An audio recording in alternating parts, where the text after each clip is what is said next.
twongeye kubaha ikaze kuri mugoroba tugiye kuganira ku ijambo rivuga gukira ibikomere.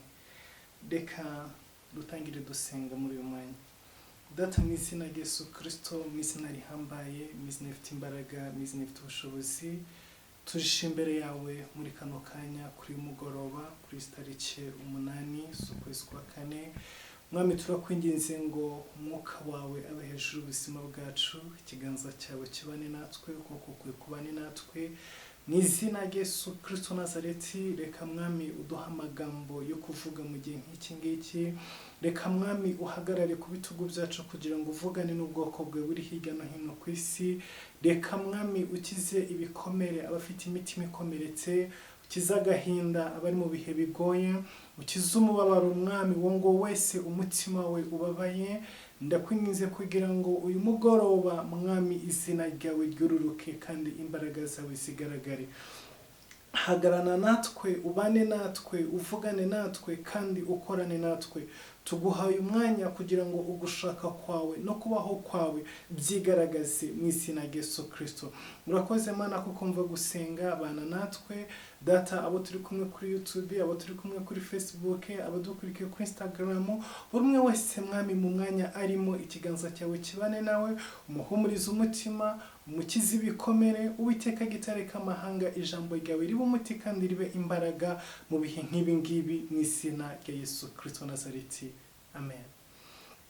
Reka dusome ijambo ry'Imana mu gitabo cy'Itangiriro igice cya 41.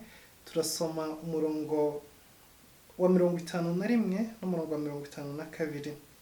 Biravuga ngo Yosefu yita imfura ye Manase ati, nuko Imana yanyibagije umuruho wanjye wose w'inzu ya data yose.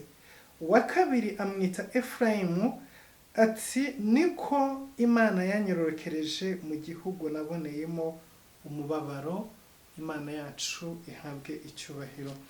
Reka n'ubundi gato twongere dusome ahangaha mu gitabo cy'Itangiriro 35. Turasoma dore ku murongo wa 16 hanyuma turangize n'umurongo wa 20.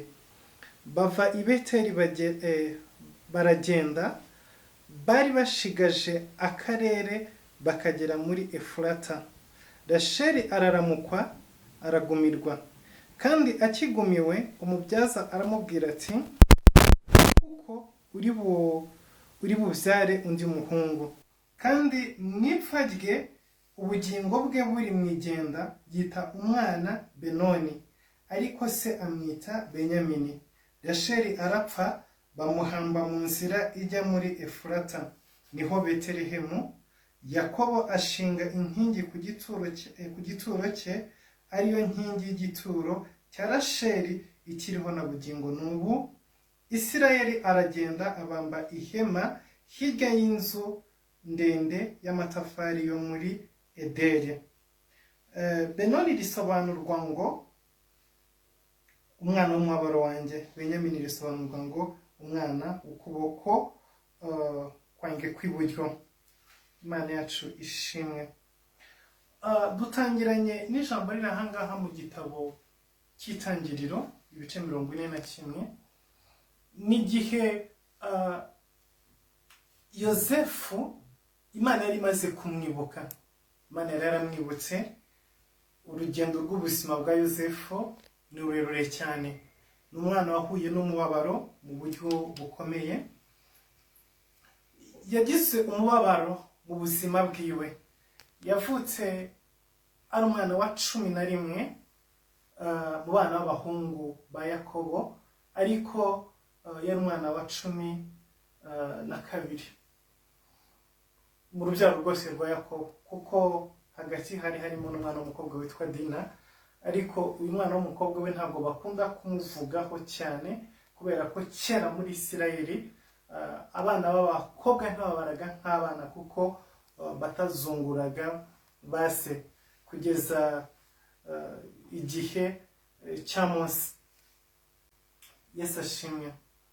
Rero yari umwana wa 12 mu mbyaro za Yakobo, ariko akaba umwana wa 11 mu bana b'abahungu, ndetse akaba umwana w'imfura wa Rasheli, kuko Yakobo muzi neza ko yari afite abagore babiri bemewe ari bo Leya na Rasheli, hanyuma akagira n'inshoreke nanone ebyiri, umujakazi wa Rasheli n'umujakazi wa Leya. Bose rero ko ari abagore bane cyangwa se uko ari bane bose Yakobo yabyaranye nabo.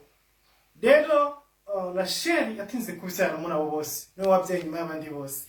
Leya arabanje arabyara, hanyuma Rasheli ashingira umuja we Yakobo, nawe barabyarana. Leya nawe abonye gutyo nawe amushingira umuja we barabyarana, ariko icyo gihe cyose Rasheli yaratarabyara. So bivuze ngo Yakobo yabyaranye n'abagore bandi batatu, Leya hamwe n'abaje babiri, babyarana abana 11, Rasheli atarabyara. Hanyuma ku mwana wa 12 Rasheli arabyara, yarabyaye imfura yiwe, ariko ari umwana wa 12 mu rubyaro rwa Yakobo. Rero iki gihe Yakobo yari ari mu buzima bugoranye, buruhije, bubabaje, bw'umubabaro, kubera ko yari yaravuye iwabo ahunga mukuru we Esawu, ahungira kwa nyirarume Labani. Ageze kwa nyirarume, n'iki cyabaye? Nyirarume ntabwo amwakiriye nk'umufamiye ngo amufate neza, amuhe buri kimwe cyose, ahubwo yamuhinduye umugaragu, ndetse umugaragu ukora udahembwa. Kuko hariho n'igihe ubura umugaragu ariko nibura ukaba ufite ibihembo, ibyo urimo gukora ukabihemberwa. Ariko ikibazo gikomeye Yakobo yahuye nacyo kwa nyirarume si ugukora, ahubwo ni ugukora ntuhembwe, ni ukuvunika ariko ntugire ikintu na kimwe ubona.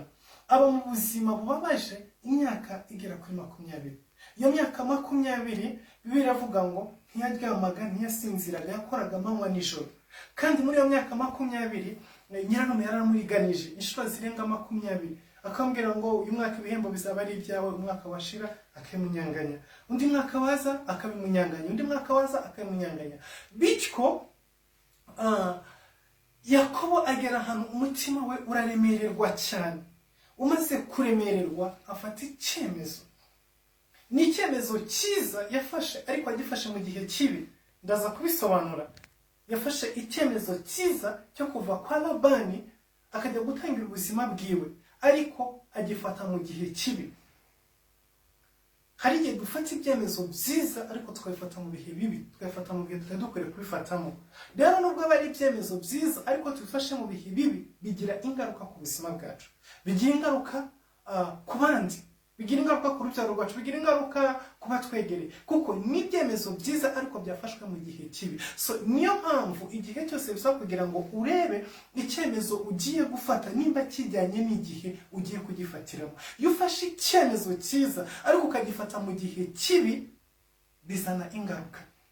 Iyo ufashe icyemezo kibi ukagifata mu gihe cyiza, ni hahandi nabyo bizana ingaruka. So bivuze ngo ni byiza yuko mu buzima ureba igihe, hanyuma ukagihuza n'icyemezo ugiye gufata. Ni by'agaciro yuko ufata icyemezo cyiza ariko ukagifata mu gihe cyiza. So ukamenya ibihe urimo, ukamenya n'ibyemezo ufata bijyanye n'ibihe urimo. Yakobo rero kubera kuremererwa, kubera kubabara, kubera umuruho, yafashe icyemezo cyo gusezera Labani. Ntiyanamusezeye, ahubwo yarabyutse ahamagara Leya na Rasheli, no bari abagore be bisezerano, kuko niwe yari yarakore, niwe yari yarakoye. Arangije ababwira ngo murangiriye ihe nama, ndashaka kuva kwa so hanyuma nkagenda. Bambwira bati kwa data nta wundi mugabane tukiyafite, yari impano zacu, turi belong kuri wowe, reka duhaguruke tugende. So barahaguruka baragenda. Kari kemezo cyiza, ariko navuze ngo cyari mu gihe kibi, kubera ko muri icyo gihe yafashe icyo cyemezo Rasheli yaratwite, kandi yaratwite indi kuze. Kandi muri kiriya gihe ka kera nta ndege zabagaho, nta modoka zabagaho, rwari urugendo rw'amaguru. Bashoboraga gushyira umuntu ku ndogobe akicara, ariko ni hahandi n'indogobe nubwo yaba ari imodoka. Umugore utwite inda ikuze ari mu gihe cyo kubyara, ukamukoresha urugendo, kandi n'ingendo bakoraga, bakagenda bukabiriraho, bakaryama, bugacya bakongera bakagenda, bukongera bukabiriraho. Washoboraga gusanga urugendo twebwe dushobora gukora umunsi ukoresheje imodoka, tuvuge example ugahaguruka nko muri Kenya ukajya mu Rwanda, hanyuma ugakoresha imodoka, ukaba wakoresha amasaha wenda ukava nkanga ku mugoroba ukarara ugenda ku wundi mugoroba wenda amasaha 24 ukaba ugeze Kigali. Icyo gihe mu gihe cyabo bitewe n'imiterere y'ingendo zabo bashobora gukoresha nk'amezi 2. Kubera iki? Afite abana, afite amatungo, afite abagaragu, afite abagore, bikamusaba guhaguruka akagenda aho bananiriwe, bagashinga amahema bakarara aho ngaho. Bugacya bakongera icyumweru kigashira bari mu nzira, ibyumweru bigashira bari mu nzira, ibyumweru 3 bigashira bari mu nzira, n'ukwezi kukaba kwashira. Aho twebwe dukoresha amasaha 28 ndetse duhagurutse n'indege dukoresha isaha kuva Kigali kugera Nairobi, ariko bo bashaka gukoresha nk'amezi 3. Rero ahanga novuga ngo Yakobo yafashe icyemezo cyiza ariko agifata mu gihe kibi, kuko icyemezo yarafashe cyo kuva kwa Labani akagenda kari kemezo kibi, ariko agifata mu gihe umugore wiwe atwite kandi yenda kubyara, kandi agiye kumukoresha urugendo rurerure. So barahaguruka baragenda, bageze i Beteli hafi y'Efurata, bari hagati aho ngo bari hagati y'Ibeteli n'Efurata muri iyo misozi aho ngaho. Biravuga ngo Rasheli araramukwa ashaka kubyara, bari mu nzira. Nuvuga ngo birashoboka ko yabyaye n'igihe kitageze, kubera izo mpamvu yagenze urugendo rurerure, aratwite. Kondisiyo arimo ntabwo inemera gukora rwa rugendo, ariko Yakobo yafashe icyemezo cyo kumugendesha urugendo rurerure kandi atwite. So rero urwo rugendo rurerure rutuma Rasheli ashaka kubyara igihe kitageze. Noneho abyarira mu nzira, ibise biramufata, indira mufata, bari mu misozi hagati, nta vuriro rihari, nta babyaza bahari, nta hantu hariho kujya kubisarira.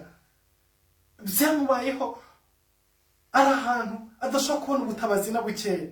So niki cyabaye muri ako kanya?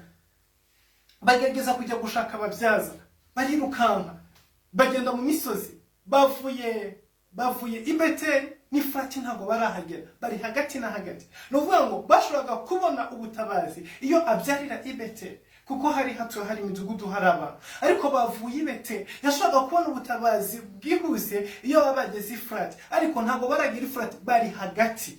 Ntibashobora gusubira inyuma, ntibashobora gukomeza imbere. Umugore arikunda, nta kintu kimwe gishobora kumwihutisha kubera kugenda no kunanirwa. So iyo ndariri iragenda imufatanya na rwa rugendo na wa munaniro muri rucika intege.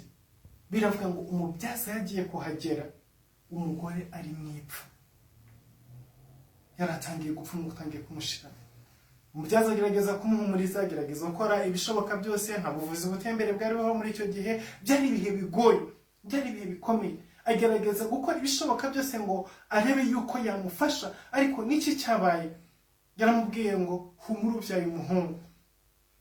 Ariko biravuga ngo amagara ya Rasheli yari mwigenda, yari mwipfa. Rasheli apfira aho ngaho, abyara umwana w'umuhungu, amwita Benoni, umubabaro, umwana w'umubabaro wanjye, kuko yarababaye bikomeye. Yagiye kugisa igihe kirekire, umwanya munini, arushe, ananiwe, yagenze urugendo rurerure, ashaka umuntu wo kumufasha, aramubura. Mu bari bagendanye na Yakobo nta mubyaza wari urimo, yarafite utwana, abandi bagore bari aho ngaho, nta muntu wari uhari wo kumufasha. Rasheli arababara cyane, arava, araruhumuka, uramushirana, yarababaye ku rwego aho yabyaye umwana, arangije avuga ngo uyu ni umwana w'umubabaro wanjye. Iri zina yise umwana rigaragaza neza uburibwe n'umubabaro Rasheli yari afite. Ibi ngibi iyo bitaba icyemezo Yakobo yafashe cyo guhaguruka kwa nyirarume, ntabwo yabyara abana, ntabwo barapfuye muri aka kanya, ntabwo baraguye kuri iyi nda. Yapfuye kubera uburangare cyangwa se kubera ibyemezo bya Yakobo.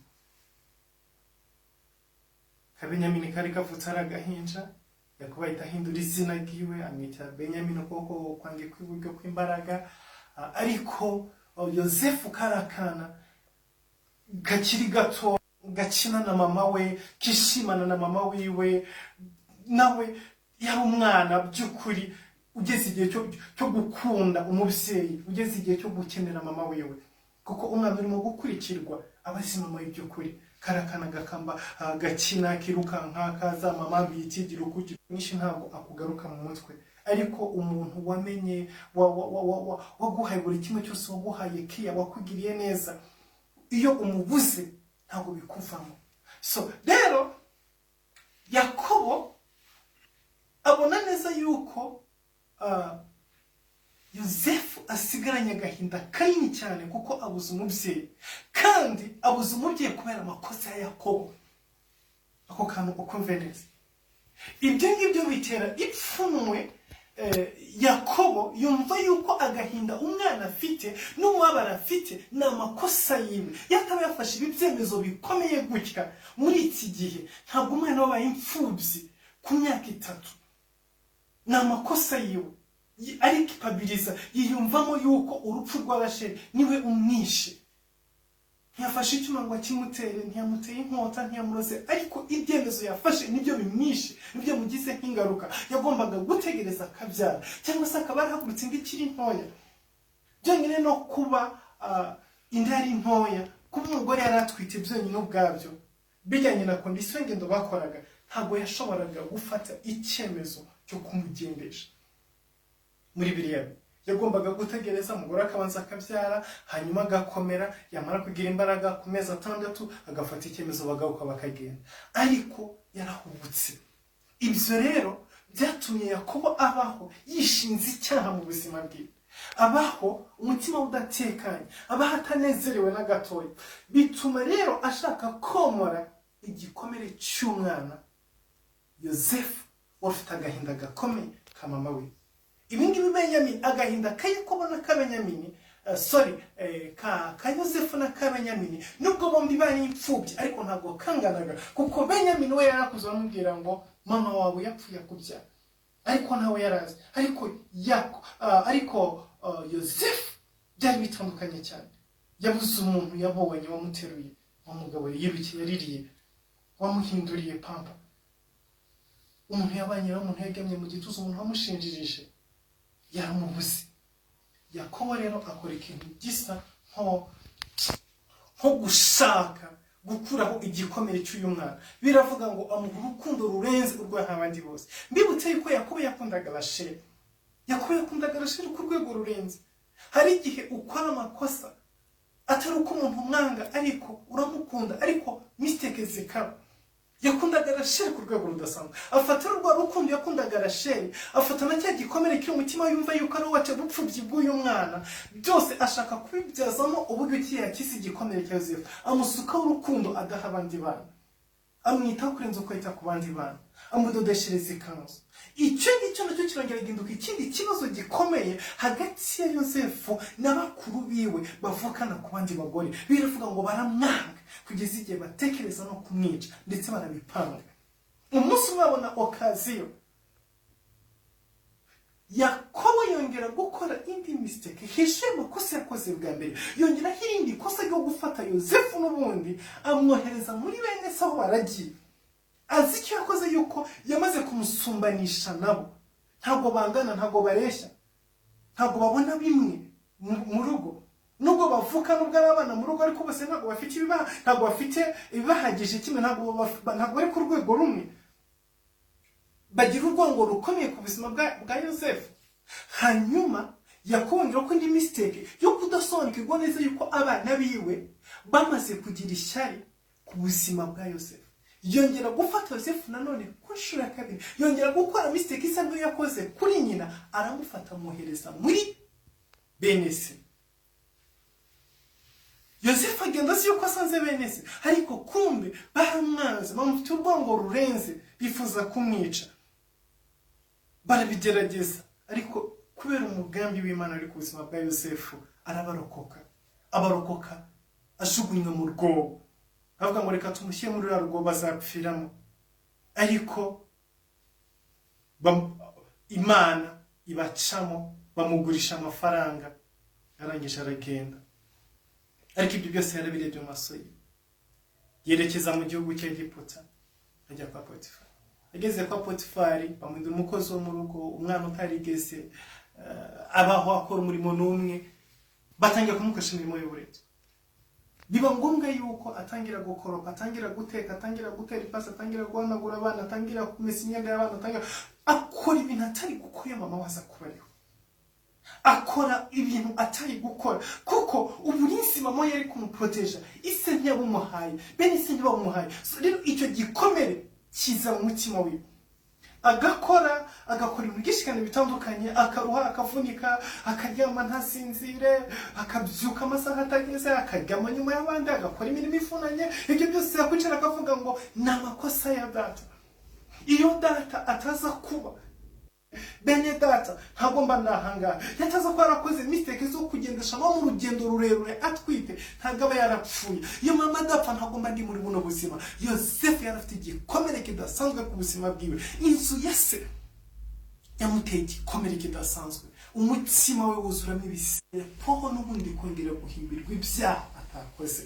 Biravuga ngo muka Potifari aramubeshya, amushyira ko ashatse kumufata ku ngufu, bagenda kumushyira muri gereza azapfiramo, afungirwa mu gihugu cy'amahanga, ntawo kumwitaho, ntawo kumugemura, ntawo kumusura, nta mucamanza yicwa, ushaka gufata umugore w'umuyobozi ku ngufu. Ibyo byose binya kwahisha ubuzima bwiwe. Rero ari muri gereza, yibukaga afungiwe ubusa, akibuka inzu ya se, akibuka buri kimwe cyose, umutima we ufite ibise bitagira uko bingana. Igitondo kimwe mu mpano y'Imana igoye ntabwo abantu bakwibuka. Niyo mpamvu n'ubundi uri mu bihe biruhije, umutima wakomeretse, ufite ibisebe byinshi, ufite ingorane nyinshi, ntukiri gutakira abantu ngo bagutabare, kuko gutakira abantu ni ukongera kwiyongerera ibikomere.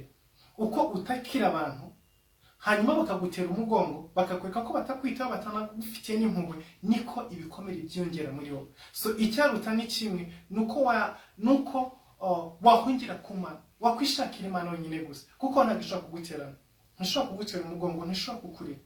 Iyo usanze Imana, iyo wirukiye ku Mana, Imana irakurwanira, Imana irakurinda, Imana ikiza umutima wawe. Ariko uko utabaza abantu niko bagutererana, hanyuma umutima ukarushaho gukomereka. Ushakira ubutabazi ku bantu ukabubura, umutima ukarushaho gukomereka. Ni iby'agaciro rero yuko mu bihe ubabaye, mu bihe bigoye, mu bihe biruhije, ushaka Imana kuruta uko ushaka abantu, ushaka amaso y'Imana kuruta uko ushaka abantu bo kugufasha no kugutabara. Igihe kiragera ku mugambi Imana, ku munsi w'Imana, Imana iramwibuka. Hallelujah. Nubwo duca mu bihe bigoye, nubwo duca mu bihe bikomeye, nubwo tugenda n'ibikomeye, nubwo tugenda n'agahinda, nubwo tugenda n'ibise bitandukanye muri twebwe, ariko igihe kijya kigera Imana ikatwibuka, igihe kijya kigera Imana ikadutabara.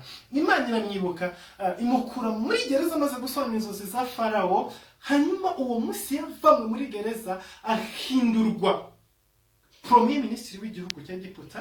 Ni ibintu byabereye cyane, yarafunguwe akurwa muri gereza. Yari muri gereza atazi ikizamukura, ariko mu buryo butunguranye Imana imuvanye muri gereza. Imana imuvanye muri gereza imuhindura Premier Ministry, imuha umwanya mwiza. Bikira aho ngaho imuha n'umugore, imuha urugo, akorerwa ibirori. Ibyo ni ibintu bihambaye byashe mu buzima bwiwe mu buryo butunguranye kandi bizabyirukana. Ariko icyo nshaka kubabwira ni iki ngiki, nuko ibi byose byaba yakuwe muri gereza, ariko kurwa muri gereza ntabwo byamukishije igikomere yari afite ku mutima we. Agirwa Premier Ministry, ahabwa umwanya uhambaye mu gihugu, ariko ibyo ntabwo byamukishije igikomere cyari kiri ku mutima we. Still yari yicaye mu ntebe ya Premier Ministry, ariko umutima ukomeretse, umutima ufite agahinda, akibuka inzu ya se, akibuka mistake za se, akibuka urwango rwa bene se, akibuka umuruho w'inzu ya se. Yicaye mu ntebe y'ubuyobozi, afite ingabo zimurinze, afite abajepe bamuzengurutse, kuko biravuga ngo Farawo wenyine gusa niwe wari hejuru ya Yosefu, abandi bose bari munsi ya Yosefu. Bivuze ngo ukuyeho Farawo, undi muntu wari urinzwe mu gihugu kuruta abandi bose ni Yosefu. Ukuyeho Farawo, undi muntu wari ufite uburenganzira ku bintu byose bibara mu gihugu ni Yosefu. Ukuyeho Farawo, undi muntu wari ufite icyubahiro kuruta abandi bose bari mu gihugu ni Yosefu.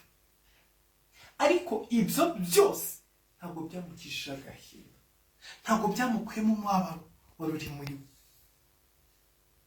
Ku munsi wa mariage, reka mvuge ngo kuri inauguration, ku munsi wo kumwimikira arahirira kuba minisitiri. Abategetsi bose bateranye, abayobozi bose bateranye, yica umwanya w'icyubahiro, ahabwa ibirango by'igihugu, ahabwa buri kimwe cyose gitandukanye, ahabwa ibendera, arahira, akora byinshi bitandukanye. Wari umunsi udasanzwe, abantu bose bishimye baseka, ariko we muri we yarasekaga ku munwa akamwenyura, ariko umutima wose agahinda. Amaso ye yasaga nk'ahakeye, ariko mo imbere yarafite amarira amanukiramo indani, kuko yayicaraga akavuga ngo iyo mama ahari aba arimo kureba bino birori, aba yicaye muri umwanya w'icyubahiro. Iyo abana ndi kumwe na data muri kano kanya yari kuba yicaye hari, ariko mu mwanya wose hari hicaye undi muntu utari se, mu mwanya wa nyina hari hicaye undi muntu utari nyina, mu mwanya w'abavandimwe biwe hari hicaye abandi bantu batari abavandimwe biwe, biswe abavandimwe biwe, biswe papa wiwe, biswe mama wiwe, biswe umuryango wiwe, ariko atari umuryango wiwe. Rero yaremeraga akamwenyura imbere y'amakamera n'amafoto n'ibindi bitandukanye, ariko umutima we wari wuzuye ibikomere, umutima wari mu kurira. Ibyo birangiye, umunsi wa mariage wagiye gusaba ntiyari papa we, wambitswe ingofero ntabwo ari papa we, wahawe igiseke ntabwo ari mama wiwe. Ibyo byose ari kujyaga kabireba, biranejeje, birashimishije, ariko nta muntu n'umwe uhari wo kwereka uyu munezero arimo gucamo.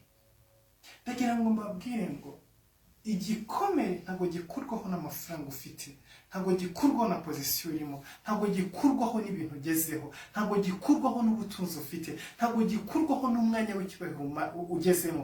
Igikomere ntabwo gikurwaho n'imyaka, ngo imyaka ibaye 10, ngo ibaye 20, ngo ibaye 30, ngo ibaye 40, ngo igikomere kirarangira. Oya, iyo ufite ibikomere muri wowe, nubwo imyaka yashira ari 100, uryamana nabyo, ugendana nabyo, ubana nabyo, uba minisitiri ufite ibikomere, urongora ufite ibikomere, ubyara ufite ibikomere, wubaka amazu ufite ibikomere, ukora iminsi mikuru, ibirori bikaba, abantu bakaza bakarya bakabyina bakanezerwa iwawe, ariko wowe ufite ibikomere imbere muri wowe. Nagira mbabwira ngo nta kintu na kimwe muri buno buzima ushobora kubona cyakomora ibikomere byawe, cyakiza ibikomere byawe. Ntabwo ari amafaranga, ntabwo ari uko wakubaka inzu nziza cyangwa se ngo wakubakire inzu nziza ugende uyiryamemo hanyuma ibikomere bishire. No muri ya nzu uyiryamamo, igikomere kikaza kikakubwira ngo iyo mama we Rachel ataza gupfira hagati y'Ibeteli n'Ifurati, yari kuba aje kugusura muri iyi nzu. Ubyara abana, igikomere kikakubwira ngo iyo mama we Rachel yaraciriho, bano bana ubashiriye nyirakuru akareba ko abyaye abana beza, abaje kukwitira izina. Igikomere kirakubwira ngo yari kubaje kukirira, niwe ari kuba arimo kukoza, niwe ari kuba arimo kuguhanagura, yari kuba ari kwa muganga muri kano kanya. Ugera ku kintu cyiza, igikomere kikakubwira ngo hari umuntu wakabaye urimo kureba bino bintu utarimo biraba muri kano kanya. Niko bigenda. Nta kintu na kimwe ushobora kubona muri buno buzima, suko wakura indege ngo ujye mu gihugu cyiza, suko washaka umugore mwiza, washaka umugabo mwiza, wabyara abana beza, wagira imitungo myiza, ngo ibyo ngibyo biratuma ushira ibikomere muri wowe. Never. Suko wahorana ibirori mu nzu yawe, kuko Yosefu yagize ibirori bitandukanye kandi by'icubero kandi byo mu rwego rwo hejuru, ariko si umutima wiwe wari ucyuzuye ibisebe, umutima wiwe wari ugifite ibikomere. Nta kintu na kimwe yabonye cy'agaciro, cy'icyubahiro, cy'ubutunzi kigeze kimukuramo agahinda n'umubabaro yari afite. Nta na kimwe. Buri kimwe cyose yabonye mu buzima bwe cyarazaga kikaba n'icy'agaciro, ariko sitira umutima we ucyuzuye ibikomere.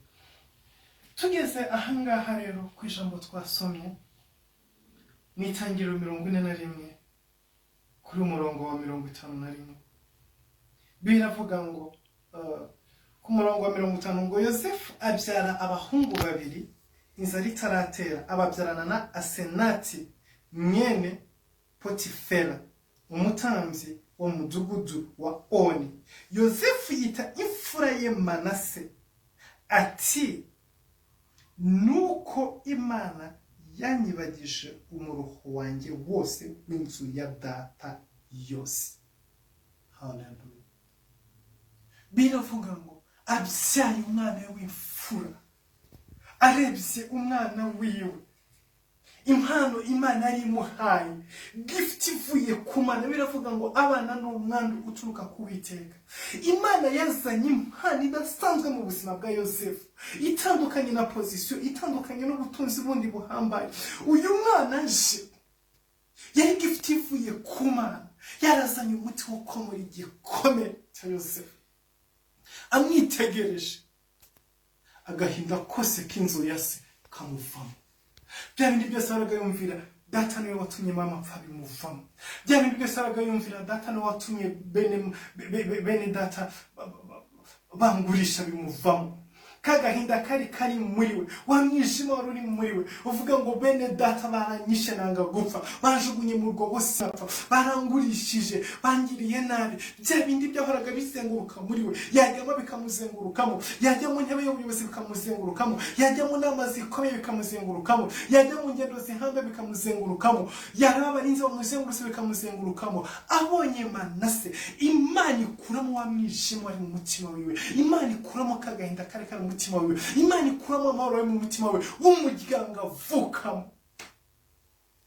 Uyu mugoro Imana iguhe Manase, ugukuramo agahinda k'umuryango wawe, igukuramo agahinda ka mama yawe wabuze, igukuramo agahinda ka papa wawe, igukuramo agahinda k'abo muvukana, igukuramo. Oh hallelujah. Reka Manase avuke uyu mugoroba, reka Manase yinjire mu buzima bwawe uyu mugoroba, reka aka kanya turimo tuvugana Manase aze mu buzima bwawe, akomora ibikomere byose watewe n'amateka yawe, watewe n'uburyo ki wavutsemo, uburyo ki wakuzemo, ubuzima wavukiyemo, aho wavukiye, ibintu wibuka mu muryango wawe, ibintu wibuka aho ukomoka, umutima wakuzura agahinda n'umubabaro. Uyu mugoroba ndasenze Imana ngo Imana iguhe Manase. Byashoboka ko Manase umufite mu buzima bwawe, ariko amaso atarahumuka ngo ubone ko ari Manase. Uyu mugoroba ahumuke umubone. Hallelujah. Reka nkubwire ngo niba uri n'umusore, niba uri n'inkumi, niba utaranabyara, niba ukiri umujene mari, reka nkubwire ngo Yesu Kristo akubere Manase uyu mugoroba. Yesu Kristo akiza umutima wawe, agukura n'ibikomere. N'Imana yonyine gusa ikiza ibikomere, n'Imana yonyine gusa ikiza umutima ukomeretse, n'Imana yonyine gusa. Nta wundi wabikora, nta kindi kintu na kimwe cyagukiza keretse Imana yonyine. Uyu mugoroba Imana ikiza umutima w'agahinda ufite akariko kose. Murongo 52, uwa kabiri amwita Efurayimu ati, nuko Imana yanyorokereje mu gihugu nabonyemo umubaba. Amaze kubyara umwana wa mbere, agahinda kagashira k'umuryango wiwe, ka mama utamureze bapfuye hataragera, kabavandimwe bamugiriye nabi, ka papa wakoze ama mistake atandukanye, ibihe byinshi yasubiramo, ibyo byose amaze kumushiramo, ariko yarakireba igihugu nubwo akiyoboye, agahinda kakamwica. Yareba igihugu arimo nubwo gifite n'ijambo, ariko akibuka inabi yakiboneyemo, akibuka umuro yakiboneyemo, akibuka amarira yakiririyemo. Hari igihugu uri mu gihugu ukaba ufite buri kintu cyose, igihugu kikaguha buri kimwe cyose, kikaguha ubwisanzure, kikaguha ijambo, kikaguha umutekano, kikaguha amapoteniti atandukanye, ariko iteka ukibuka umuro waruhiye muri icyo gihugu, ukibuka agahinda, ukibuka ibyago, ukibuka amakuba, ukibuka ingorane wahuye nazo, umutima ugahora n'ibisebe by'ibibi waboneye mu gihugu cyawe, by'ibibi waboneye mu gihugu urimo, ugahora n'ibisebe bidashira, ugahora n'ibikomere. Watambuka ahantu ukibuka induru bahakuvugirije, wanyura ahantu ukibuka ibikomere wahuriye nabyo, watambuka ahantu runaka ukibuka, ugahora umutima ufite ibisebe bidasanzwe kubera igihugu urimo. Nyamara nta gihugu kitagwa, kuko Yosefu igihugu cye cyamuhaye buri kimwe cyose, ariko igikomere cyari cyaranze gukira. Biravuga ngo abyara umwana wa kabiri, amubonye yari impano ivuye ku Mana.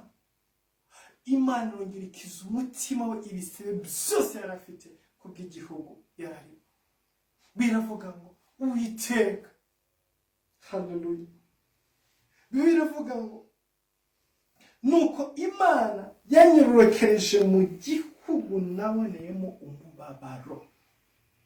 Imana imwororokereza ahantu yaboneye umubabaro. Ako kanya umubabaro wose uragenda. Ibikomere by'uburyo bwose birashira. Niyo mpamvu Yosefu yashoboye kubabarira bene se bahuye afite Manase na Efurayimu. Uyu mugoroba Imana iguhe Manase na Efurayimu. Imana ikize ibisebe byawe by'uburyo bwose. Imana ikize ibikomere byawe by'uburyo bwose. Imana iguhe Manase mu buryo bw'umwuka, mu buryo bw'umubiri, mu buryo bufatika. Imana iguhe Efurayimu ukiri ibikomere by'uburyo bwose.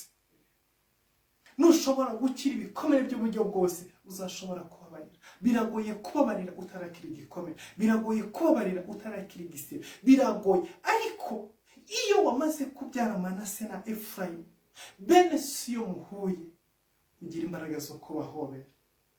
Iyo papa wawe muhuye, ugira imbaraga zo kumuhobera, ugira imbaraga zo kumukunda. Imana yo mu ijuru ibakize, ibomwe. Reka dusenge Imana. Data, mu izina rya Yesu Kristo, mu izina rihambaye, ndasengera ubwoko bwawe, ndasengera abana bawe, ndasengera abahungu n'abakobwa, ndasengera abagabo n'abagore, ndasengera mwama badukurikiye bari hirya no hino mu bihugu bitandukanye ku mpera z'isi.